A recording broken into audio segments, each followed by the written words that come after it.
Environnement avec le sommet de Nairobi, l'occasion de nous intéresser aux énergies renouvelables et en particulier celles dont on parle peu mais qui sont une solution pour l'avenir. Il s'agit de l'énergie hydraulique au niveau des communes, une alternative à développer dans les régions de France qui possèdent tant de cours d'eau. Florence Mavic, Sylvain Gauthier.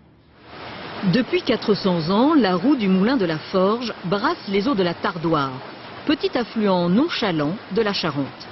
Ses propriétaires utilisent l'énergie fournie par l'eau pour moudre du grain, concasser des noix et bientôt chauffer la maison.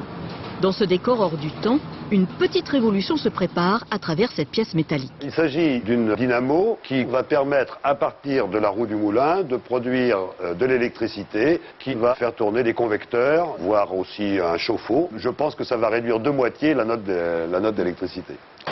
Faire des économies, profiter de l'énergie propre et gratuite de la Charente qui coule à ses pieds, Dominique Lugol n'a pas hésité, lui, à investir pour métamorphoser son ancien moulin en microcentrale. Les économies que je peux faire donc, avec l'utilisation de mes turbines, donc en étant indépendant, sont de l'ordre à peu près de 3 000 € par an. Donc vous y gagnez maintenant? Ah ben maintenant j'y gagne. Dominique Lugol rentabilise un lourd investissement en vendant le surplus de sa production d'électricité à EDF. Petite turbine domestique ou barrage pharaonique, l'énergie hydraulique tient son rang dans la production électrique annuelle.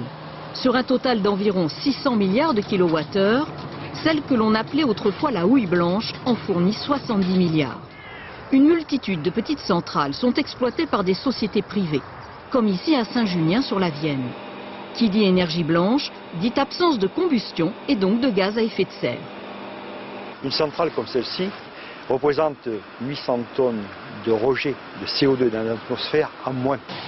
Mais une législation environnementale très contraignante sur la gestion des rivières gêne le développement de cette énergie renouvelable. Ce n'est pourtant pas l'offre qui manque. Si l'aventure vous tente, cet ancien moulin vaut 1 million d'euros, chute d'eau et écluse comprise.